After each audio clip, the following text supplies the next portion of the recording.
Good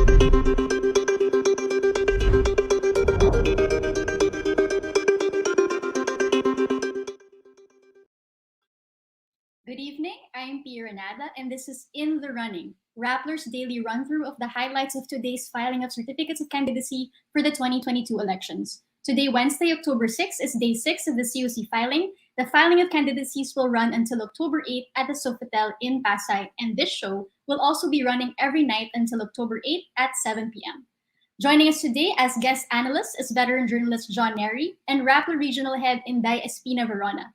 Also joining us will be Rappler reporters Lian Buan, Dwight De Leon, Rambo Talabong, Jairo Boliedo, Cebu correspondent John Sichon, and Mindanao Bureau Chief Herbie Gomez. So with us, we'll start. We're going to start with two Rappler reporters, Lian Buan, who covers the candidacy of Bongbong Marcos, and Dwight De Leon, our reporter on the ground at the Sofitel tent where politicians are filing their statements. So let's start with you, Lian. Sabi kanina ni Marcos, yung original plan was for him to adopt President Rodrigo Duterte for vice president as vice presidential candidate. Can you tell us more about that? Well, I don't know about you, Pia, pero it was a mix of surprise but not really a surprise na niligawan niya kumbaga si President Rodrigo Duterte, and he said that the reason why wala talagang pinatakbong VP or walang ninominate na VP yung Partido Federal ng Pilipinas is because they were really asking for VP Duterte to run as his VP. Kaya siguro niya sinabi 2 weeks ago, 3 weeks ago na hindi magkakaroon ng VP showdown between him and PRRD kasi yun nga yung nililigawan niya. But he said na lahat naman daw tayo nagulat nung sa nangyari noong Sabado, and now they don't know ano yung gagawin moving forward. So meron silang bagong process of consultation, and they don't know how that's gonna affect his potential running mate. Mm-hmm.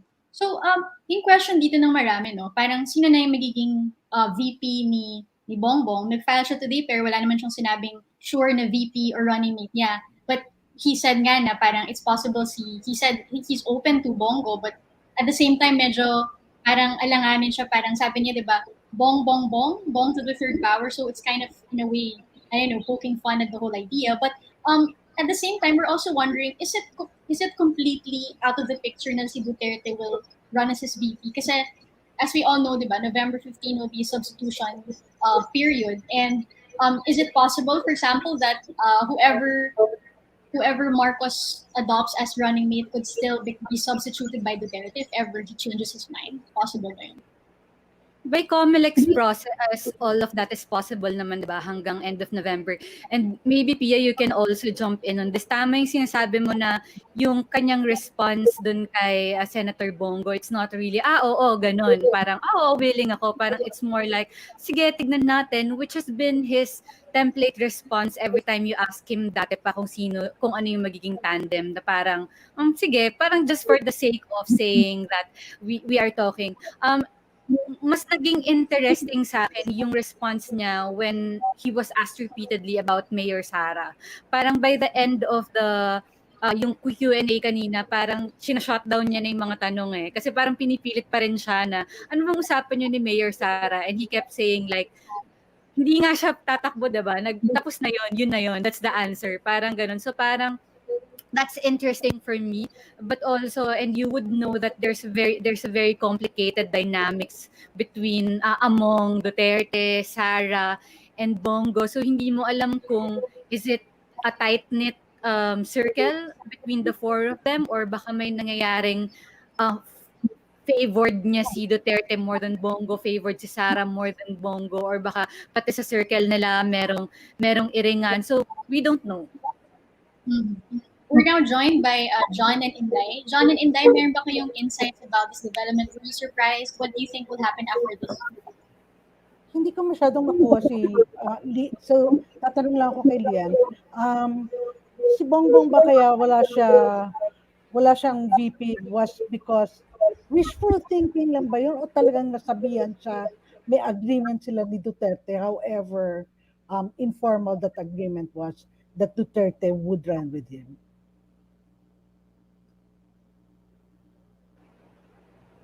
Lian, you're muted.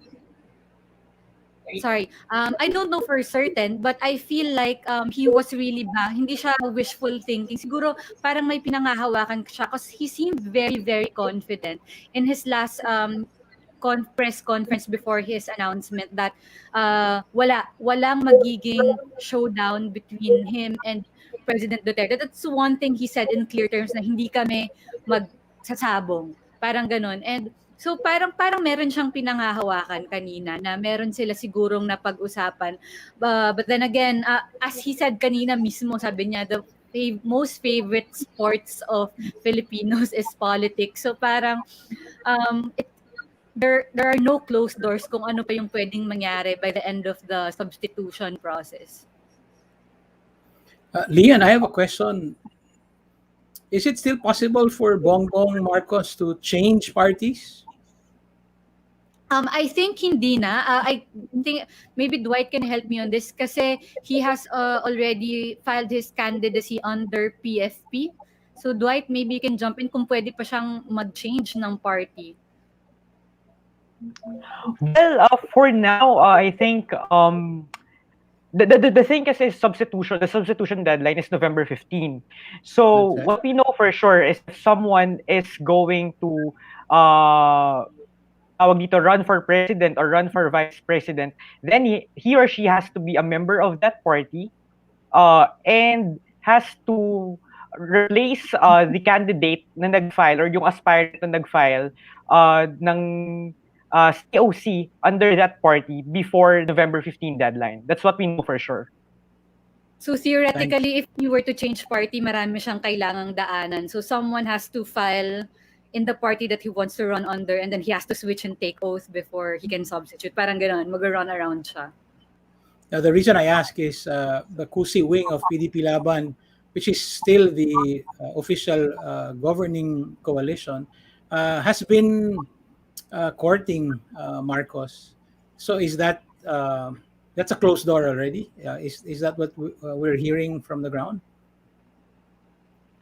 Nothing for sure kung closed door na ang usapang PDP laban. But for sure parang hindi. Kasi sinasabi nga ni Senator Bongbong Marcos kanina na parang back to zero sila sa nangyaring retiring from politics ni President Duterte. Pero ano ko lang, ito observation ko lang. Because in the few press conferences, parang sinasabi ni Marcos na he has always been having talks with PDP Laban COC faction. And then in one press con, yung SecGen ng COC faction, si Attorney Matibag, would say, ako wala namang usapan. So, tapos nung tinanong si Marcos after that, sinabi niya, tama naman si Matibag, wala namang formal usapan. It's all informal talk. So, you could see na merong usapan, pero baka they're not all exactly seeing eye to eye with each other, much like what the opposition siguro is undergoing right now. Thank Well, you. interesting din yung Partido Federal ng Pilipinas, which Marcos just joined a few days ago. In fact, the day before he filed the COC. It's really just 3 years old, and it's founded by Duterte cabinet member si John Castriones. And in the name PFP Federal, why move to PFP? And has Marcos ever talked about like a federalism campaign or advocacy? Why switch from NP, meron naman siyang kilusang bagong lipunan, to join this new party suddenly? Yung tanong muna, Pia, na has he ever embraced federalism as advocacy? Not as staunchly as others would be, no? Pero he has been asked before, lalo na nung approaching the 2016 campaign and then shortly after the victory in 2016, na he is in favor of federalism, but he would express some reservations here and there dun sa practicality, yung parang kaya na ba natin, are we ready, ganon. So you would also ask kung talagang is it an ideal-based move to move from NP to PFP or just, it's a strategic move kasi sabi ni Attorney Vic Rodriguez, who is the executive vice president of PFP, the election lawyer of Marcos and who's now the spokesperson of the Marcos campaign, na they want as broad as alliance as possible. So they're keeping NP very, very close. Probably, Pia, John, may kausap akong one of the big wigs ng PDP Laban Kusi faction sa Negros Occidental. And medyo nagiging clear, no? Like Bongbong suddenly leaving the KBL or Nationalista and then going to a strange little, party because that bigwig na sabi ni Kusi actually joke, but it was like a serious joke. Sabi niya, baka sa bandang huli kami lahat dito sa PDP Laban mag-independent na rin. Tsaka, tapos nagdagdag po siya doon na si Manny Pacquiao ng prom din na lang ang mag-PDP Laban. That's what he said. And then, we need to factor in also, I think, yung pag-swear in ni Leoncio Evasco sa reform party ni the late Miriam Santiago. Because he's not even running anymore for against Arthur Yap. And then suddenly, he's swearing in. So may ganito yata yan na movement sila and suddenly everybody is talking about unification. So we that's what we should look out for. But kasi ako yan, the real question is, will the President Duterte actually risk, running for the vice presidency when very clear yung disapproval ng tao sa idea na yan? Will he try to make it more palatable to people between now and November? That's too short a time yata. I mean, so I'm not too sure ang tingin ko because that's what when we were asking the local big leagues sino yung manok mo, who are you supporting for the presidency? Everybody was saying we're gonna wait for the substitution in November. Mm-hmm. So yeah, let's ask naman Dwight, no? Because si Dwight was there earlier when si Bongbong Marcos filed his COC, and in fact, Dwight talked to him, asked him questions, and sabi niya, you asked him if he would agree to an interview with Rappler, given his long history of evading mainstream media. How did he respond to that? Well, it's another indication that the Marcoses have a different interpretation of events, or they want to stick to their own narratives. Like, I mean, we all know that the Marcoses are difficult to be invited in interviews with mainstream media. They'd rather, alam mo yun, just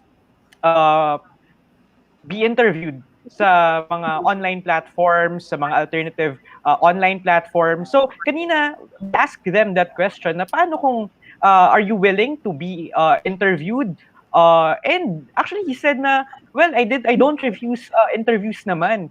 Pero I think he said something like, pero sana naman may bagong tanong, parang something like that. But then I asked further, so willing po ba kayong magpa-interview? And if that's the case, how about, for example, the conviction of Imelda Marcos? And he just cut me off, or sort of like said, no, I'm sorry, I misunderstood. Well, not now because this is the COC filing. So maybe in another venue. But in this case, it just highlights the fact that it's difficult to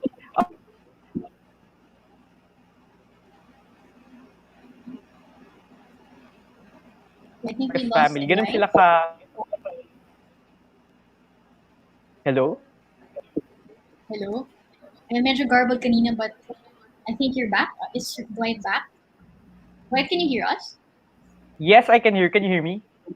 Sige, yes. Sige, go ahead. Yeah, so basically that's my point. The Marcoses really they really try to shy away from mainstream media. And patunayan kanina when we asked them if they're willing, or if Bongbong Marcos is willing to be interviewed by Rappler.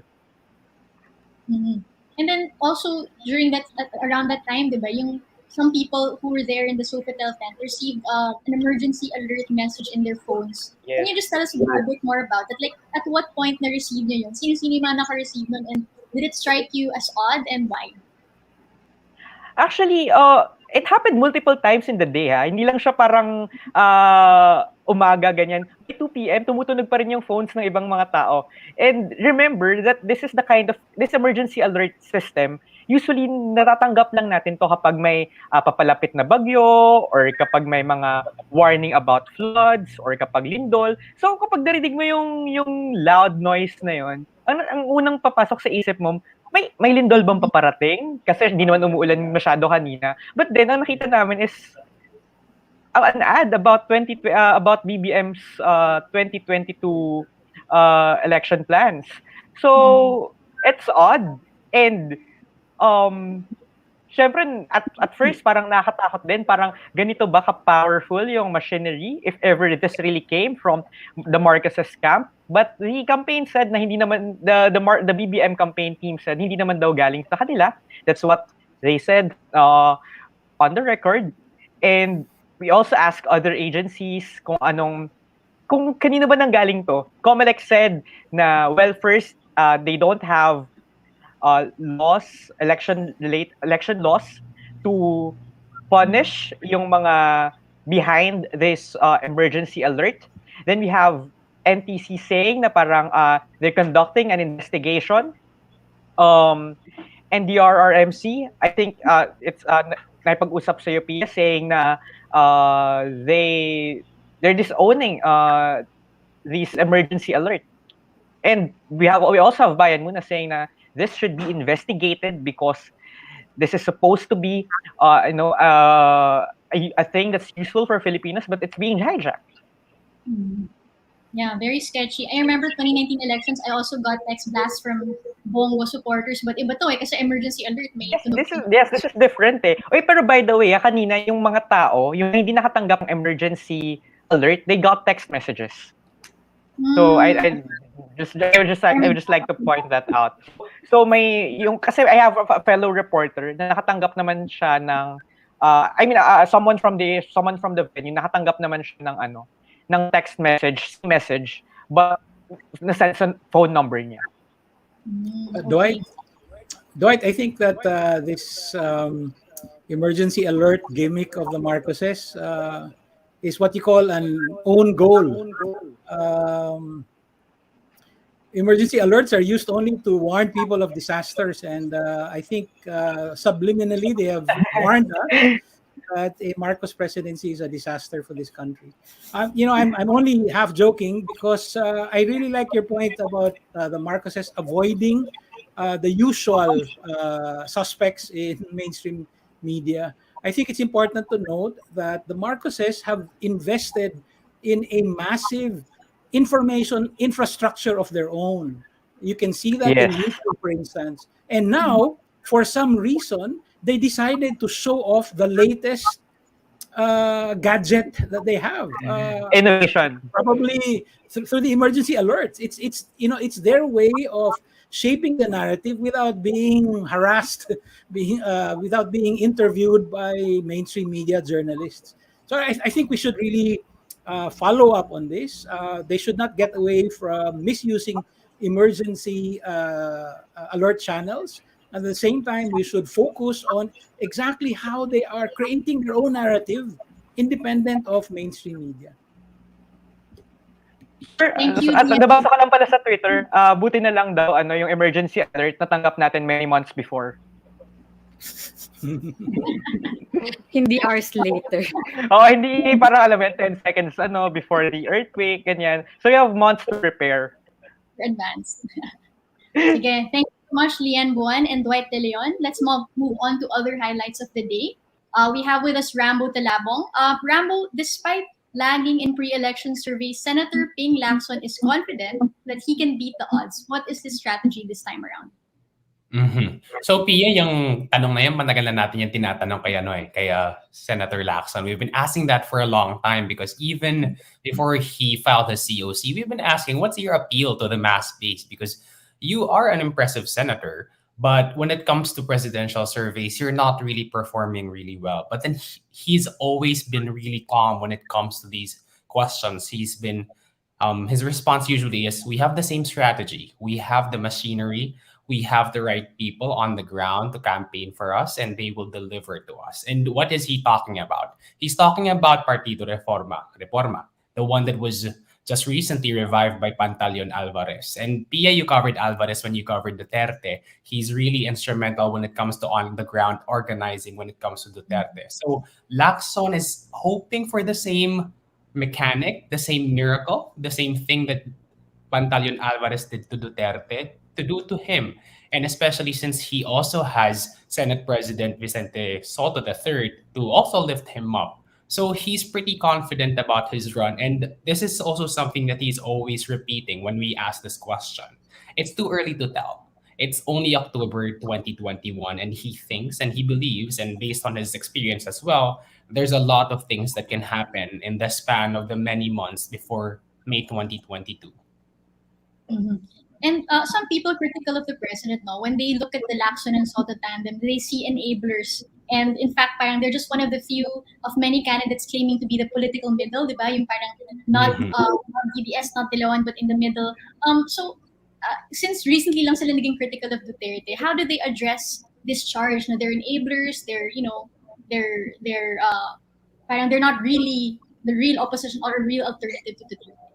Exactly, Pia. I think they're really aware of that because when it comes to describing themselves, they are not actively describing themselves as a part of the opposition. The words that they usually use is non-admin candidates. Hindi lang kami part of the administration, but we're not exactly opposition. When we speak about President Duterte, we don't criticize him personally. We criticize his policies. And that's what their response is all the time. We are correcting the president's remarks, the president's policies when we need to. But then, if it's something that we see as beneficial, for example, Senator Lacson really pushed for the anti-terror law, and he is the author of that. And he pushed for that. He saw the sense in that. And also, Senator Soto, he also backed the war on drugs. He's defended President Duterte a lot of times, and he sees sense when it comes to Duterte. The problem lies in what happens from now on because they are actively criticizing the pandemic response of the Duterte government. And we really notice the change in tone. It's more of we have had enough. We are the solution. Of course, they criticize and when they offer themselves as the solution, they may only be offering themselves as non-administration candidates. But then we're also seeing slowly inching towards a more critical stance of the Duterte government. I think at some point they would have to also jump forward. They're not in defense. They play on both sides in many occasions, and that's something that I'm interested in looking forward to when it comes to covering them. How are they going to navigate this awkward position? What do you think, John and Inday? Inday, go ahead, please. Okay. First, I don't think Lacson is interested in presenting himself as opposition. He will be offering himself as a more orthodox proponent of law and order, not as mercurial or incendiary as Duterte. And that what the surveys show could help him because mataas pa rin yung sentiment for strong displays of enforcement. And he's probably trying to get some of that away if there's no successor who seems to be strong in terms of peace and order. No? He will certainly make a big capital of his anti-corruption stance. He's been doing it for years. He doesn't accept yung pork. He likes to be seen as a fiscalizer. So I think he'll be pushing that, especially dito sa Farmally because it's where the nexus of Duterte's biggest weaknesses can be found, which is basically pandemic management and second corruption. So dyan tututok yan sa Ping Lacson. I'm glad Pia raised the issue of enablers. I'm a little wary of how this can be used politically. Of course, I think I understand what that means, but I think it's also based to a large degree on a misunderstanding of the role of political branches of government, like the Senate and the House of Representatives. of course they have to work with the president. That's how laws are passed. It's a different thing altogether when you have Supreme Court justices doing the fist bump. Now that's a real scandal. But senators doing the fist bump at the start of Duterte's term, now that's being used to hammer, to bring the hammer down on people like Soto and Lacson. I'm not saying that they have not done damage to the country. What I'm saying is that this talk of enablers uh, obscures some of the realities in the Senate. For instance, Soto, with the help of Lacson and before with Lauren Legarda, is a real powerhouse. The president did not, in fact, choose who the Senate president is. It was really Soto, who is an independent source of power in the Senate. When we talk about this, enablers, I think we might forget the fact that these are very important players in themselves. I think that confidentially, they might be a little more scathing. They're a little more critical of the Dutertes, but officially they are very measured. But I completely agree with Rambo's point that you can see that they have been moving towards more criticism, and I think it's because they've seen that the pandemic response of the national government has been a disaster. And very early in the pandemic, they had called on the president to fire Duque, almost all of the senators. And the president said, no, I'm standing by this guy. So there are some power dynamics there that might be important to understand without that obscured by some partisan themes. Mm-hmm. And I guess it's very telling rin that Tito Soto actually went ahead of Duterte in the recent survey, like more Filipinos prefer him as VP than Duterte. So yeah, he does have his own political clout and influence. So we'll just have to see if Duterte will really stay out of the VP race. Many thanks, Rambo, for those insights. Now we go to Jairo Boliedo. Si Caliedo de Guzman of Partido ng Lakas Mas or PLM filed his candidacy for president today. He lost when he ran for senator in 2019. What makes 2022 different this time around? And why would he try to vie for the presidency when he already lost for senator in 2019? I think there are a lot of layers here, Pia. The number one is that in 2019, when he tried, it's a midterm election. So basically, the highest post that he can run is yung senatorial or yung Senate race. But then again, in 2022, kanina, he mentioned that for 2022, he wants to run because for him, the oppositions, particularly the Liberal Party and Leni Robredo, ay elite lang. And then na left out itong mga manggagawa. So according to him, manggagawa naman daw or they don't believe in the unified opposition. To quote him, sabi niya, matagal nang wasak ang opposition. So hindi lang nawasak ang opposition during the time ni President Rodrigo Duterte, but according to him, wala talagang unified opposition even after ng EDSA 1986. So sabi niya rin, Duterte, during the time of dictator Ferdinand Marcos, trinay na raw ng opposition magkaroon ng ganitong klase din ng unified opposition. But then again, when Cory rose to power, napag-iwanan daw yung marginalized sector, particularly yung uring manggagawa na binabanggit niya. For 2022, they don't believe in the unified opposition because they were left out. Lenny talked to Isko, Lenny talked to Pacquiao, Lenny talked to Ping and Soto. So for them, hindi man lang daw sila kinausap nitong supposedly na one sambayan na magre-represent ng unified opposition against Duterte. So that what makes it different this time. Actually, sabi nila mahirap daw, in-acknowledge nila na mahirap yung kalagayan nila because they don't have the machinery, they don't have the power, they're not as popular as other candidates. But sabi nila nag-vouch sila or tinatry nilang mag-cling doon sa population ng mga uring manggagawa sa Pilipinas. So they believe in the power of the workers and umaasa sila na kahit paano daw ay alam mo yon, magkakaroon daw sila ng chance na makaupo sa makaupo doon sa Malacanang dahil para i-represent yung totoong plights ng mga manggagawa. Nafe-feel ko yung puot nila, no, about being excluded from the talks of the Liberal Party. But then, isa rin question naman dun is, okay, they're not uniting, but then some would say that this will just crowd out the race even more and make it even less likely for an opposition candidate to win. Did he ever address that concern? Do you think it's a legitimate concern? Maybe John and Inday can also chime in. Yeah.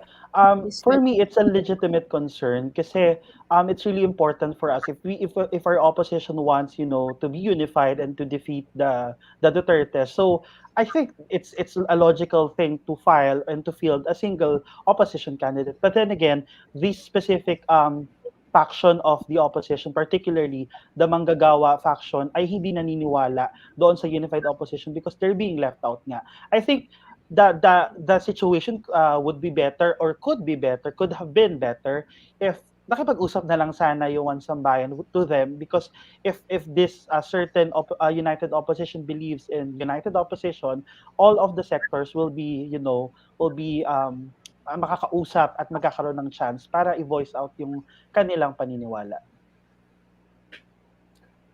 Pia, Leody is just being consistent. That's always been the position of BMP for the longest time. And they're partido lakas masa yata in tatakbuhan, di ba? Okay. They don't really like formal coalitions because they feel that they're dropped somewhere along the way. I mean, workers' interests get dropped somewhere along the way anyway. And by the way, he's not the only labor leader who's running, no? There's labor lawyer Luke Espiritu, also with BMP, who filed for senator, and there's Kilusang Mayo Uno, head Elmer Labo, who also filed for it. Will it hurt the opposition? Yes, but I think it's also time probably to try to think is, has the opposition also really tried to listen and sit down with workers? I've been covering them for the last 3 years. I do know that their chapters have increased due to the difficulties of the pandemic. Dumami yung kanilang mga chapter, both the BMP and the KMU. They're two separate blocks, but they work together. Yeah, I'm saddened by this development. I voted for Calyodi for senator. I understand, of course, he can run for president anytime he wants. I'm just saddened. Okay, and I follow Inday's point that this is an important statement to make. If you don't want to listen to us, then we have to make our own run, so make people listen to us. I understand that. I'm just worried that if it's a close presidential contest and the opposition candidate somehow loses by, I don't know, 250,000 votes, the same margin Roberto had over Marcos, we would be revisiting this decision of Calyodi, and we'll have different answers, I think. Yes, of course, it's important to make statement runs even like this, but it looks like this is going to be a repeat of 1992, maybe, and we're looking at a very tight race, and this might prove to be the spoiler. Well, in that case, the entire country will be listening. Right. He would have made his point loud and clear. So maraming salamat, Jairo, for those insights. Let's now call on Dwight De Leon again for a round of personalities who filed their COCs for senator. So Dwight, sino nag-file today? Well, actually, there were a lot of filers today. So, I think I'll just mention talaga yung mga standout, or at least yung mga notable candidates. For example, we have Roberto Gonzalez. He's Arroyo's defense chief, and he's filing filed his COC for president under Partido Demokratiko Sosyalista ng Pilipinas.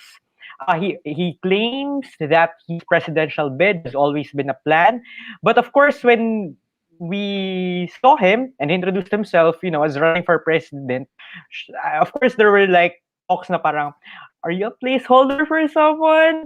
Kasi alam mo yun, it's you're a defense chief. So, you must have the machinery to run a campaign, but at the same time, hindi ka masyadong nagbigay ng announcement or abiso sa media that you're going to run for president. So, well, I asked him actually parang, siguro just to check, how do you grade Duterte's pandemic response? Siguro just to get a vibe lang on his position sa mga issues. He said naman na parang the pandemic response is lacking. And he also said that the Philippines should assert its rights more in the West Philippine Sea. So, there's that. Other than that, we also have big personalities filing their COCs for senators today. We have Mark Villar, who after filing his COC refused to grant the media an interview. He actually just, alam mo yun, went for the exit. Tapos, well, may mga ilang mga kaibigan tayo ng media na humabol, pero ayun, thank you lang siya.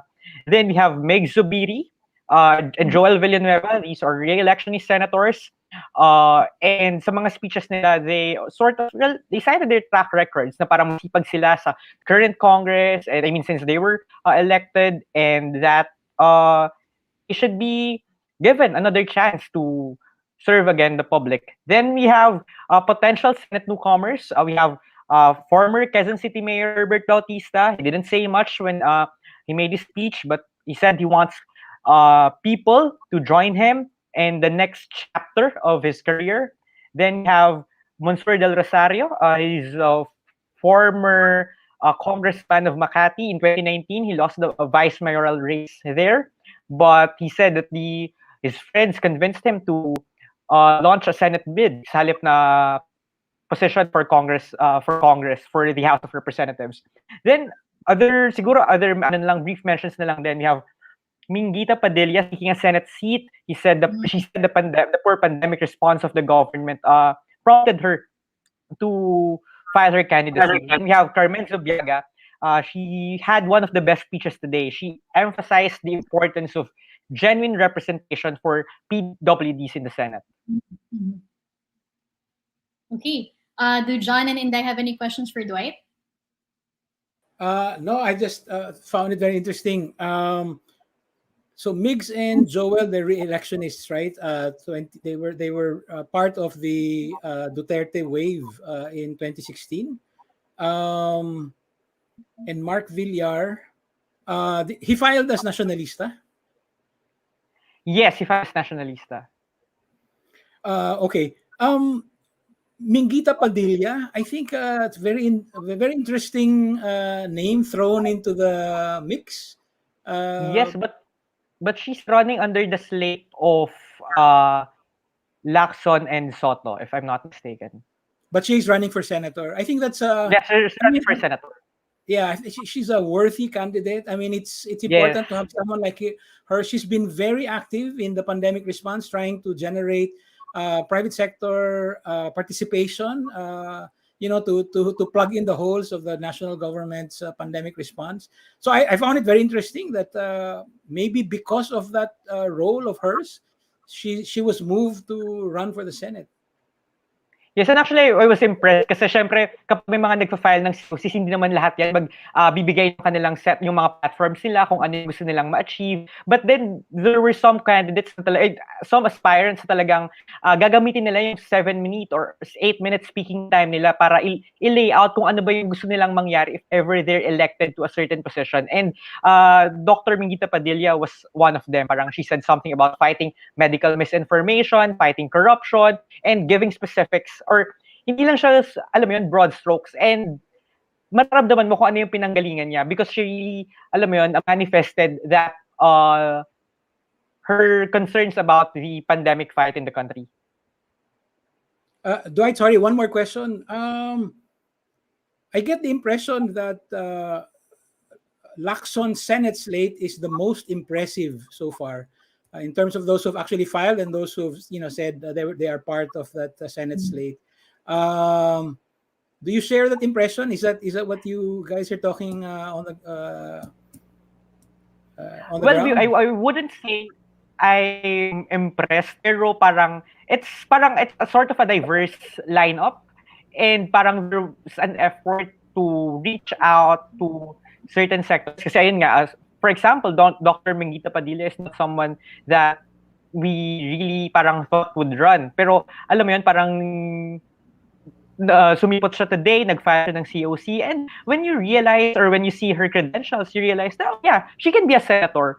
And yun nga, may other aspirants din na sa slate ng nina Senator Lacson and Senator Soto. So it would be interesting kapag nakompleto na talaga yung kanilang slate, senatorial slate. Inday? Not much. I'm interested about Roberto Gonzalez. John, were you surprised? I mean, him appearing after all this time? A blast from the past, ano? Exactly. We don't know what. I was surprised. I'm trying to make heads or tails of this development. I don't know what their plan is. Of course, I'm saying that because I don't think he has a chance of winning. I may be wrong. And I think that their own internal surveys would also show that it's a very long shot for someone like him. Very capable, speaking in individual terms, but has no political goodwill. He can ride all the way to the Senate. So I don't know. I'm surprised. I'm still thinking about it. What's the real plan? All right. Thank you so much, Dwight, for that. Joining us at this point is Herbie Gomez, Rappler's Mindanao Bureau Chief, and our Cebu correspondent, John Sichon. Herbie will ask you first, what's happening in Zamboanga, Sibugay, and Lanao del Sur? Yes, based on our monitoring today, in Zamboanga, Sibugay, the Hofer siblings filed their certificates of candidacy earlier today. George Hofer II, he's the son of the founding governor, the founding father of Zamboanga, Sibugay. And he's a businessman. He has filed his certificate of candidacy for the 2nd district of Zamboanga, Sibugay, hoping to replace his sister, Dulce Ann Hofer, who's the congresswoman now. And Dulce Ann is also filed her certificate of candidacy and is challenging the candidacy of Congressman Wilter Palma II, or Sharky. He is the representative of the 2nd district of Zamboanga, Sibugay, and he is the son of the current governor. So nagpalitan sila nung tatay niya. So the governor is running for congressman. And the Hoffers, based on our monitorings, have fielded a physician, Dr. Florence Siamba, who incidentally also comes from another political family. The mother used to be a congresswoman, Congresswoman Belma Cabilao. So, yan yung sa Zamboanga, Sibugay. And then in Lanao del Sur, we have seen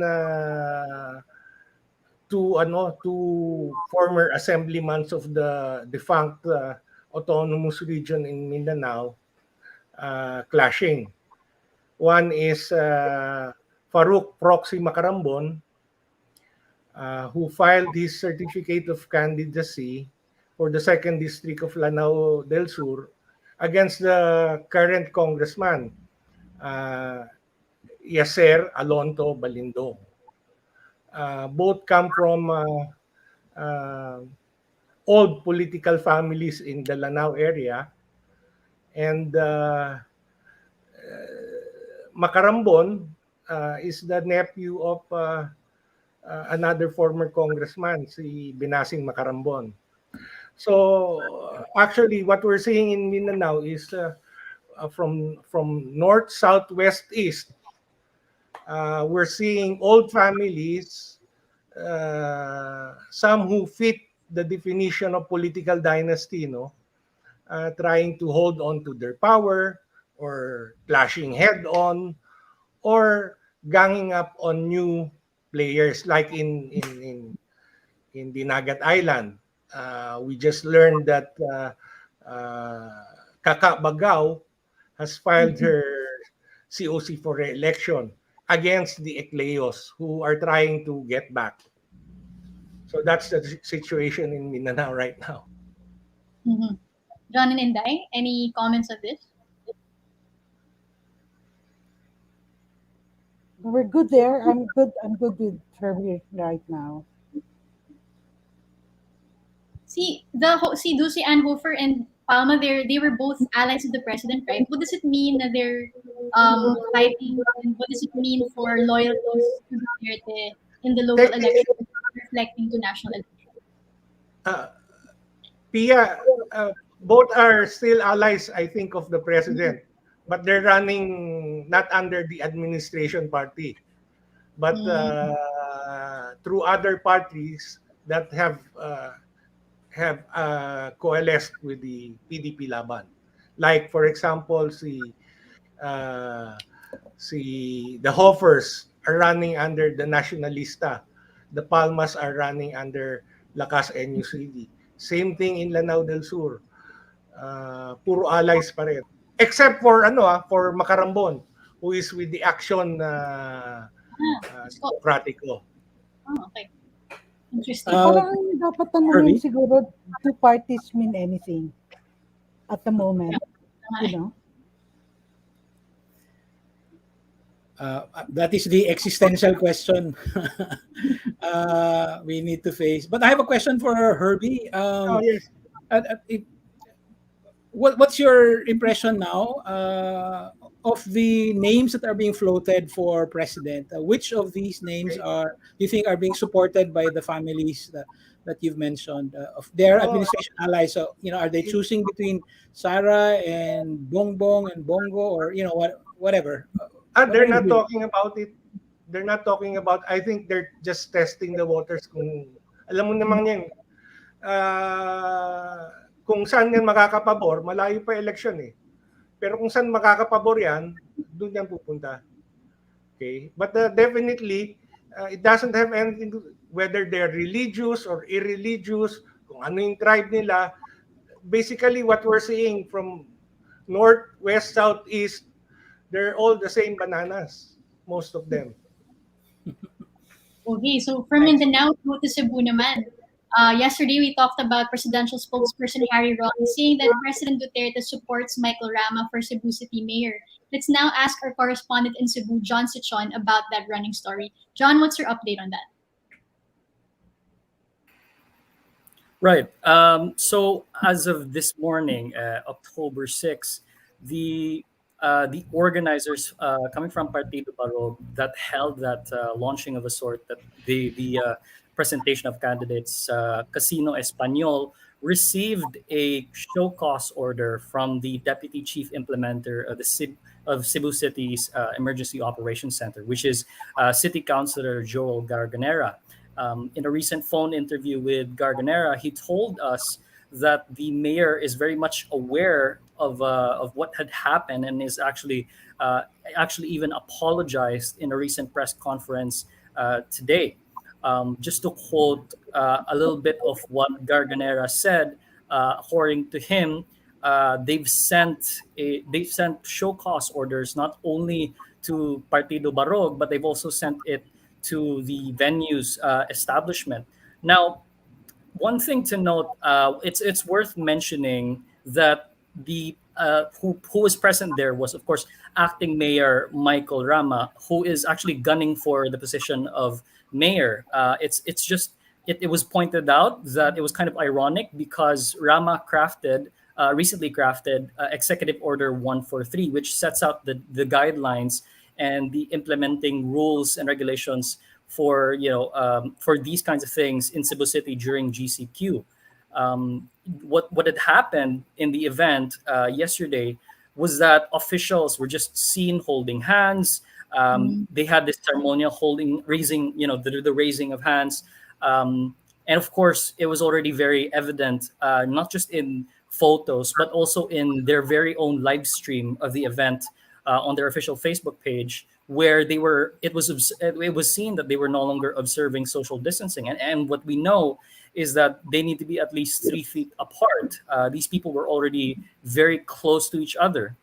On that, Harry Roque was also there, and he was also seen during the event, and they even took pictures with other officials as well. So the violations were very much called out by the Cebu City EOC.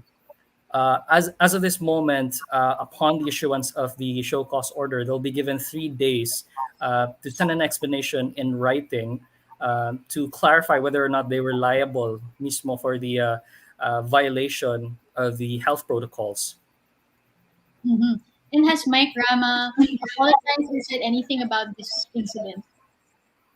Yes, actually, in the press conference, which was live streamed today at the Cebu City's Public Information Office official Facebook page, Rama even stated that he couldn't control the quote unquote excitement of the crowd. He even stated, mismo, this is just quoting him, excitement isn't something we can control, and excitement can cause these kinds of concerns. In behalf of the party, I offer my apology. This is what Mike Rama said after the event, was called out not just by netizens, but even by other outlets as well here in Cebu. Mm-hmm. So, John and Herbie and Inday, what do you think of this? Kasi test ito, right? If these pandemic protocols will be enforced during the campaign, I mean, this is just another parang kumbaga patikim of what's ahead of us, I guess. Yes, that's really an issue of concern. We need to be vigilant about the conditions that we will be enduring in order to vote on May 9. And so we should really pay attention to this ongoing story. I do have a question for John. John, how much should we credit what Harry Roque said, that Michael Rama is the president's candidate for mayor? I mean, Roque sometimes says things that in fact represents his own point of view, not that of the president's. How should we weigh his statement that Rama is Duterte's guy? Great point, sir. With regards to that, I think it's important mismo to note that Rama's slate, especially even significant members running Senate, our running district representatives, Nina Mabatid and Eduardo Rama, they're very much cooperative with the administration, I should say. In 2019, I believe Duterte came to Cebu and even did the raising of the fists with Cebu City Mayor Edgardo Labella, who was at the time a running mate of Rama. It's also worth mentioning that the Osmeñas who the Ramas will be going up against, Margo Osmeña specifically, who is going to be gunning for mayor in opposition to Rama. I think it's worth noting that the Osmeñas haven't actually been in a good they haven't been in good waters with the administration, particularly because of how Thomas Osmeña, former Mayor Thomas Osmeña, had initially been supportive of Duterte's war on drugs, but took a U-turn when when state forces eventually became harder to control during the war on drugs, and when vigilante killings and EJK started happening. I think that's when Osmeña and their band started speaking against it. They started to be more vocal against it. So we do know that the enemies of our enemies are our allies. So in this case, it would be pretty obvious, and it would be a pretty obvious choice for Duterte to go for Rama. And it would be very beneficial for Rama to go for this kind of agreement, primarily because he would receive this edge in terms of Duterte sending help, not just through his state forces but also his local allies, in order to better promote Partido Barog's campaign. And if anything, while this won't be as beneficial to Duterte himself, primarily because his term is almost ending, I think it's very clear that for the next national administration, who might want to continue the quote unquote legacy Duterte legacy's war on drugs, I believe it would be crucial for the next administration to gain support from the LGU, more specifically coming from Rama's band. Mhm. Yeah, in fact, I heard Cesar Josefina declared support for Isko Moreno. Released a statement ata nung nag-declare si Isko. So, Inday, let's go to other parts of the Visayas. Two politicians who enjoy celebrity status are in the running for 2022. We have Mayor Richard Gomez and his wife, Lucy Torres of Ormoc City. Can you tell us more about that? Well, Ormoc Mayor Richard Gomez filed his COC today for his wife's 4th Congressional District seat, okay? Magsiswitch lang ito sila, Pia. Patapos na kasi yung term ni Representative Lucy Torres Gomez, and she is going to be filing a COC. She hasn't filed yet for her husband's position. Richard Gomez is going to be going up against former COMELEC Commissioner Guyo Larrazabal, who filed na yesterday, no. So that's in Ormoc. It's going to be an interesting fight there. Um, another bigger one, speaking of John's story on Mike Rama and Cebu and possible penalties for what happened during their reveal. Kanina naman, si Bacolod Mayor Bing Leonardia, Vice Mayor Elcid Familiaran, and their entire council slate of 12 persons filed their COCs. And that wasn't the big news. That should have been the big news. But the bigger news was the mass street gathering of their Yeah. supporters. No? Nagulat kami because it looked a little bit like a mini mascara. I mean, if you've been to the Mascara Festival, not as colorful, but as crowded, and certainly halos walang physical distancing. They had closed one street from the cathedral where they had gone to mass after a press briefing, and they would just be crossing that street actually to the COMELEC office. They closed that, and suddenly all these people were there. It was surprising because only last week the local government was railing against the idea of an extended voter registration, calling it a super spreader because of violations. But well, here it goes. So we don't know what's going to happen. It's also ironic because two members of the council slate are members of the Emergency Operations Center that certainly knows all about the dangers of mass gatherings. So that's it for Bacolod. Interesting. So again, another test of whether there will actually be enforcement or accountability for things like that. Kasi, will, for example, all of those people be tested? I doubt, diba? Oo nga eh. Wala kasi, di ba, ang testing natin ngayon is what? Only when you're symptomatic. But all these people na nahawa, na asymptomatic, na nagkakalat, hindi natin alam. Yung problema natin dyan. That's Philippine politics in a nutshell, no? I mean, Yes. They know that the political class knows that the name of the game is what you can get away with. Sadly. So, But in another part of Negros, some people didn't get away and they claimed that they had nothing to do with the murder in 2019.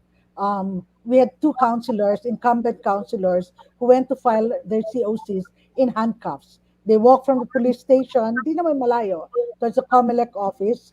And there were two others escorted by the National Bureau of Investigation agents naman from Bacolod City. This is a strange case, complicated. Pag sinimulan ko to mahaba, but let's just say they were charged with the murder of a councilor in 2019, when the NPA had already openly admitted to the killing right after when it happened. So they're saying that these were trumped up. These are not activists at all. These are traditional politicians, and um, and they say that that killing was used, for political purposes. But they were, I think, up for resolution na in kaso nila. And they were with the mayor. That mayor herself was charged for the same murder, but her case was dismissed because at the time when the murder and the alleged planning took place, she was actually in jail for another charge. So it's a very convoluted story, but let's say that decades ago, Moises Padilla was famous na in an old movie, the Moises Padilla story, that a mayor who was facing a lot of oppression. And so pag tinitingnan mo to, parang ang feeling mo, some things never change. Yeah. Striking figure. We know many politicians who run one in jail, right? I mean, like Marcos, for example, maraming tayong ganyang mga instances in our political history. So thank you so much, Inday, for that. Thank you, Herbie Gomez and John Sichon. This brings to a close the 6th episode of In the Running, which caps Rappler's special coverage of the COC filing for the 2022 elections. We'd like to thank our guest analyst, John Nery, and our resident analyst, Inday Espina-Varona. We'd also like to thank our reporters on the field, Lian Buwan, White de Leon, Rambo Talabong, Jairo Boliedo, Cebu correspondent John Sichon, and Mindanao Bureau Chief Herbie Gomez. I'm Pia Ranada. Join us again tomorrow for day 7 of the COC filing. Goodbye.